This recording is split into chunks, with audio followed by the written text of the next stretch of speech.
Gonzalez. And first of all, thank you, Miss Pia, Miss Emma, and Miss Diana. Today, sobrang excited ako kasi binigyan ako ng special assignment to interview someone special and also very highly regarded. Medyo kinakabahan nga ako. Pero, yun nga, if Jody Santa Maria has Sir Chief, ako naman, I have with me, right next to me, a real-life Sir Chief. Alright, the 30th PNP Chief, member of PMA Sambisig, class of 1991. Police General Romel Francisco Marvel. Magandang umaga po. Hi, good morning sa iyo at good morning sa ating mga kada. Yes, kamusta po kayo? I know it's been a hectic day po today. Sobrang busy po kayo. I always happy po. Yes. Kasama yung family ko, kaya happy all the time. And you still look very fresh nyo pa rin, ha? Oh, yeah. Despite the whole day, ang init po sa Pilipinas. Yes. Wow. Paano po kayo nag-start sa PNP? Galing po ako ng PMA. I graduated ng PMA, sabi mo, PMA 1991. Tinatanong bakit ako nag-PMA kasi yung father ko gusto niya talaga mag-PMA. Gusto niya kaya lang, ang tatay ko maliit. So may height requirement kasi yung PMA dati, 5'4". Oh. So my father's pa 3.5, sabi niya, hindi ako nakapasa eh. So kaya sabi niya, pagka nagkaroon siya ng anak na lalaki, so I joined the PMA. Kaya po. Then bakit po ako naging police? Kasi my uncle used to be with the Philippine Constabulary. So may masasabi niyo po na you followed his footsteps, then yung uncle niyo po. And you kind of continued yung pangarap ng daddy niyo po. Oh, yes, yes. Wow. May naging pressure po ba yun sa inyo? Hindi naman. Siyempre, alam mo, pagkapangarap, ang sarap talagang matupad, di ba? Of course, you have to study talagang mabuti para makapasa ka ng PMA. Then, of course, sa PMA, mahirap magkaaral eh. Definitely. Yung physical and mental. Yun ang laging naano mo. So, talagang yung hirap. For 4 years sa PMA, hindi ka makauwi. Yan ang ano. So, dahil doon, alam mo, marami kong ginawa na talagang just to go home, no? Yes. I need to join yung band. Yung tawag dito, yung singing band, kaya ng boses ko. Pumakanta kayo? O, de. Ang term ko doon, lip singing lang po ako doon. Para makauwilan sa Manila. Papasampulin ko pa po sana kayo. Pwede naman. Pwede po ba? Baka naman bumagyo. Sa field po na to, paano niyo po naalagaan ang inyong mental health? Dito naman sa pagiging pulis talaga, dapat talaga learned ka. You have to be laging latest yung news. Kagaya sa PNP talaga, dapat tuloy-tuloy yung pag-aaral mo. Meron kami requirements for every promotion. You have to take yung certain courses.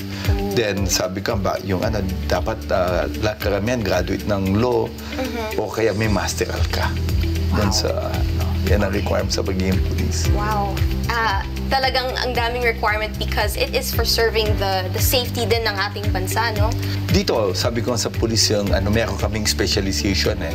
So dapat it's either magaling ka sa intelligence, magaling sa operations, magaling ka sa investigation. Lalo ngayon, may latest pa kami. Dapat magaling ka sa cybercrime or cybersecurity. So IT ang mga namin ngayon. Yes, with technology now, sobrang modern. We have to be updated po talaga. Throughout your years, ano pong naging struggle nyo as a police? Alam mo, pagiging police talaga, it's always mahirap eh. Hindi, kasi public service yan eh. Yes. Pagka public service talaga, pagka may crime, dapat may talaga masolve mo. Buti nga ngayon, at least dito talagang hindi ka required dati sa dating unang pagiging police, dapat in 24 hours masolve mo. Ay, talaga? Dati yun ang requirement. Meron talagang baseline. Wow. Ngayon, hindi. Dapat scientific ngayon. Dapat yung mga hindi basta, ito po yung pumatay, huli natin. Yes. Dapat, hindi. Dapat marami kang ebidensya para mapin down yung tao. Wow. Kaya hanga po ako sa mga police natin because matatag po sila hindi lang physical pero mentally as well. You have to be intelligent as well kasi mahilig po ako sa crime documentaries. And so there's ang dami pong mga incidents na hindi ko akalain kayang gawin ng humanity. Yeah. How do you cope up po pag may mga nasya-shock po kayo sa scenarios ng crime? Alam mo dito, good example, no? Last time meron po crime tayo dito ng yung sa road rage sa Makati. Yeah. And you see how galing yung mga pulis natin. Talagang sabi lang siya, may tumakbo, ito yung sakyan. So, ito po anong color ng black, ito po yung sakyan na ito yung ganon. Ito yung plate number. So, ang galing ng pulis natin, kumuha ng punta doon, hinahanap yung CCTV, tuloy-tuloy na CCTV, hanggang mahuli nila. Nagkaroon ng, yung crime na nangyari ng 2:30, pero natuntun nila yung tao ng 6 o'clock in the morning. Wow. Talagang Walang hinahanap. tulugan. Oo, tas yung technology mong CCTV, dahan-dahan mong hinahanap. Kasi wala pang AI na, di ba, dun sa pagka dun sa yung CCTV na dun sa US, pagka sila may black, lahat ng black ng sakyan. Ito hindi, minanual lang pulis namin hanggang mahanap nila yung location ng tao. Kayo po ay na-appointed ng ating president to be the chief, the PNP chief. Ano pong pakiramdam niyo po doon? Alam mo, natutuwa ka, no? Nagpapasalamat rin ako. Kasi it's a chance to really make a difference. Yung lahat na nakikita ko ng bata ko na mali, sabi ko, it's time for us to change. Kaya ito po yung ginagawa natin. Napansin natin na hindi outdated na yung mga policies natin. Hindi na siya luma na. So, ito yung ginagawa na. You have to change the policies, you have to revise some standards natin para to cope with yung bagong modern society. Wow, that's true. You've mentioned po, 33 years na po kayo sa PNP. Ano pong mga achievements? I heard you have so many achievements during those years. At paano niyo po na-attain yun? Hindi po ako mahilig sa medals eh.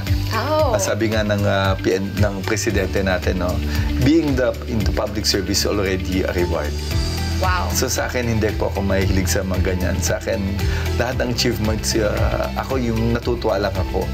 Ay hindi ko, kung pansinin, hindi ako mahilig sa mga, if you read my biodata, walang masyadong, hindi ko mahilig doon. Ang kagusto ko lang. Marami ka nahuli, marami kang, and let the people speak of your achievements. I've been to the PNP I've been assigned to the different places. I've been to Visayas, naging regional director po ako ng Region 8. Nag-provincial director rin po ako ng Mindanao. Dun sa Tagusin del Norte, I've been assigned to Jolo. And during my SAF days, yun po yung SAF. Then I went back to SAF. Then I was in Lieutenant Colonel. So yun po yung kalakasan naman ng kidnapping. And that was when I was in SAF. So ito, tuloy-tuloy. I've been to different assignments, plans. Lately, yung bago ako mag-chief PNP, napunta ako sa comptrollership. Curious question.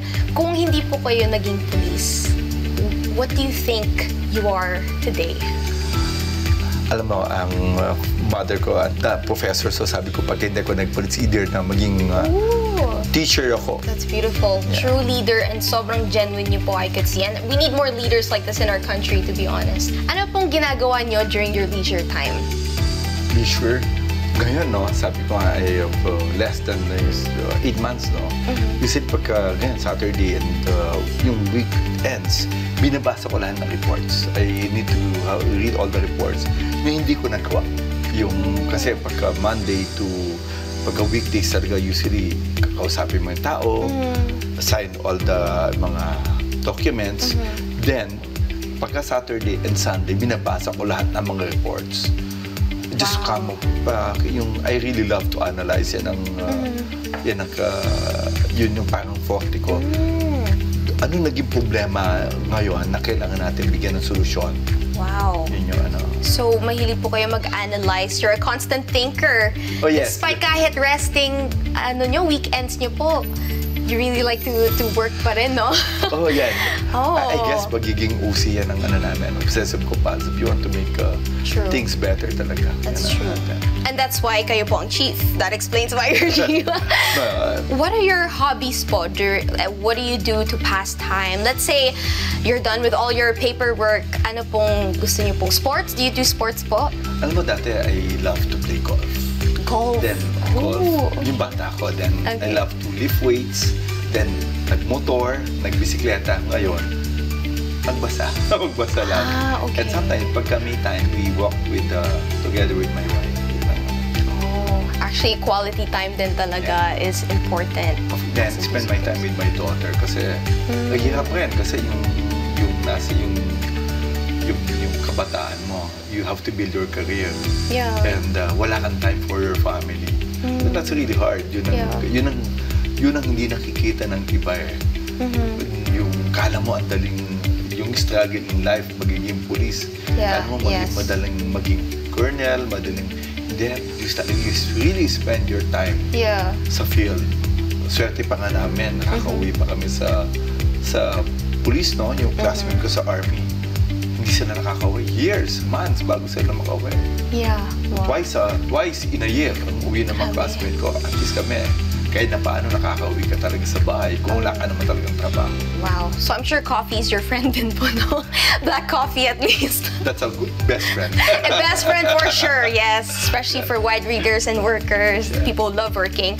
So, I've heard po na you were part of like this sort of glee club band thing. Can you tell me about it? Alam mo, magaling po talaga kumanta. Ang term lang namin lip-singing. Hindi pa ako marunong kumanta.